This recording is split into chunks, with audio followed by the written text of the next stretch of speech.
Everybody asking how we doing, say we good. Don't need no one to tell me how to live just like they would. It ain't their business, but they in it, I don't know why. Revolved around my life after I found another. Assalamualaikum warahmatullahi wabarakatuh. Halo semuanya, perkenalkan nama saya Ainul Alatudilo dengan NIM 2314-22004. Saya dari kelas A. Baiklah, saya akan menjelaskan sejarah singkat Gerakan Pramuka Dunia. Sejarah Gerakan Pramuka Dunia. Kelahiran Gerakan Pramuka Dunia dimulai pada tahun 1907 ketika Robert Baden-Powell, seorang letnan jenderal angkatan bersenjata, dan William Alexander Smith, pendiri Bush Brigade, mengadakan perkemahan kepanduan pertama di Kepulauan Brownsea, Inggris. Ketika itu, pasukannya kalah besar dibandingkan tentara Boer. Untuk mengingkalinya, sekelompok pemuda dibentuk, dilatih untuk menjadi tentara sukarela. Tugas utama mereka adalah membantu militer mempertahankan kota. Mereka mendapatkan tugas-tugas yang ringan tapi penting, misalnya mengantarkan pesan yang diberikan Baden-Powell ke seluruh anggota militer di kota tersebut. Pekerjaan itu dapat mereka selesaikan dengan baik sehingga pasukan Baden-Powell dapat mempertahankan kota selama beberapa bulan. Sebagai penghargaan atas keberhasilan yang mereka dapatkan, setiap anggota tentara sukarela tersebut diberi sebuah lencana. Gambar dari lencana ini kemudian digunakan sebagai logo dari Gerakan Pramuka Internasional.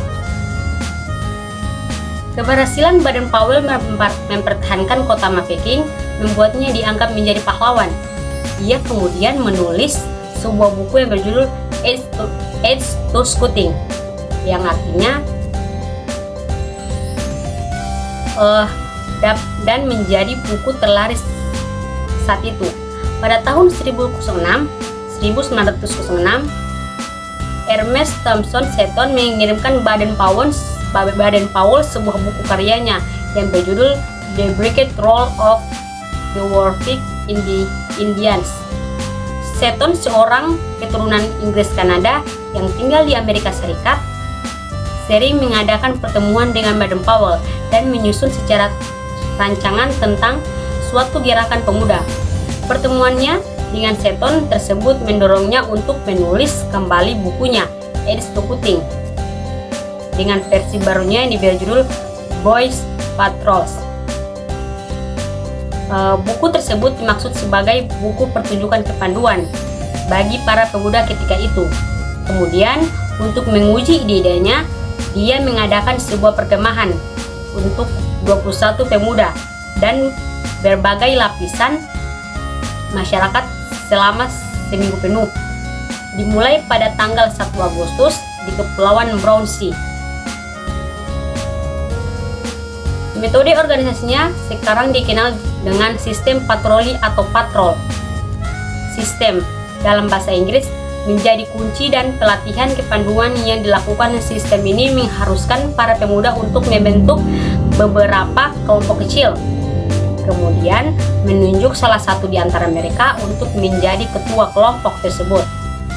Setelah bukunya diterbitkan dan perkemahan yang dilakukannya berjalan dengan sukses, Baden-Powell pergi untuk sebuah tur yang direncanakan oleh Arthur Persson untuk mempromosikan pemikirannya ke seluruh Inggris. Dari pemikirannya tersebut, dibuatlah sebuah buku berjudul Scouting for Boys yang saat ini dikenal sebagai buku panduan kepramukaan.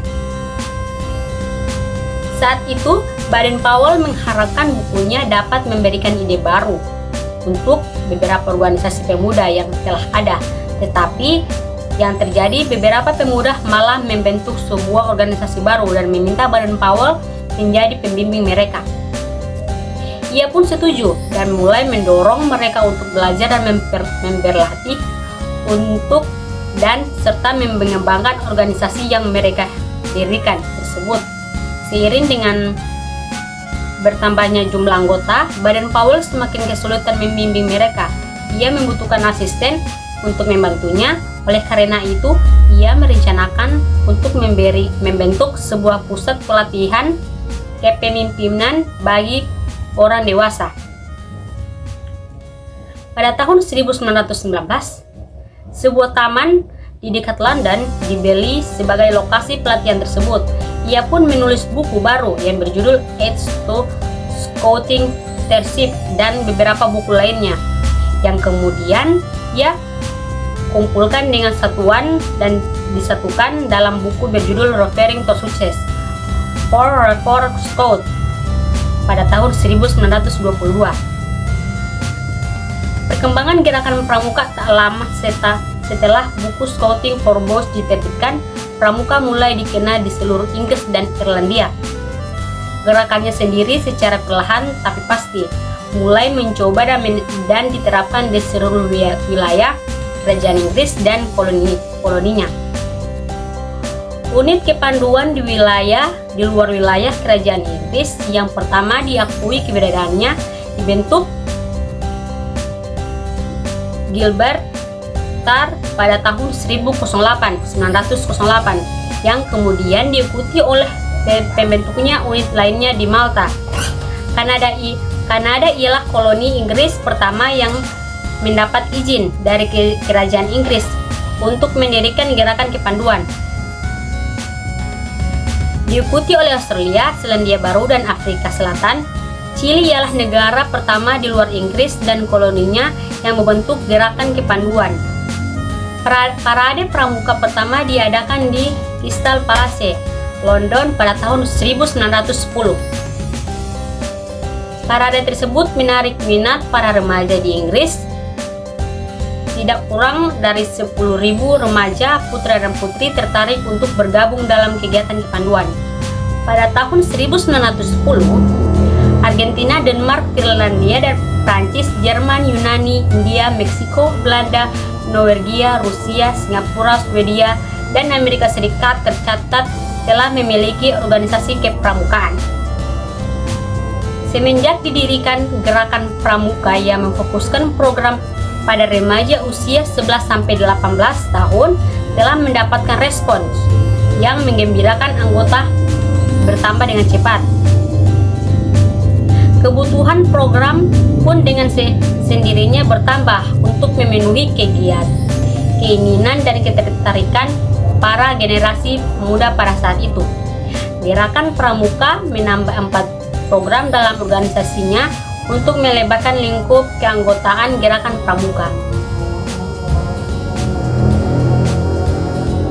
Pada era 1990-an, banyak organisasi kepanduan di dunia yang saling bekerja sama antara unit putra dan putri untuk memberikan pendidikan kepanduan.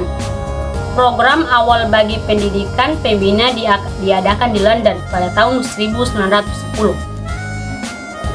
dan Yorkshire pada tahun 1911. Namun, Baden Powell menginginkan pendidikan tersebut dapat dipraktekkan semaksimal mungkin. Hal tersebut berarti bahwa dalam setiap pendidikan diperlukan praktek lapangan semisal berkemah. Hal ini membimbing pembentukan khusus World Badge. Akibat Perang Dunia I, pendidikan World Badge bagi para pembina tertunda hingga tahun 1919. Pada tahun tersebut diadakan khusus World Badge pertama di Gilwell Park. Pada saat ini, pendidikan bagi pembina telah beragam dan memiliki cakupan yang luas. Baik, selanjutnya, pada tahun 1938, Royal Academy of Sweden menganugerahkan Lord Baden Powell dengan semua gerakan pramuka hadiah Nobel Perdamaian untuk tahun 1939. Tapi, pada 1939, Royal Academy memutuskan untuk tidak menganugerahkan hadiah untuk tahun itu karena pecahnya Perang Dunia II. Pergerakan pramuka dan pandu putri merayakan 22 Februari sebagai Hari Baden Powell. Tanggal lahir bersama Robert dan Olaf Baden Powell untuk memperingati dan merayakan jasa ketua pramuka dan ketua pandu putri dunia. Demikian, Assalamualaikum warahmatullahi wabarakatuh.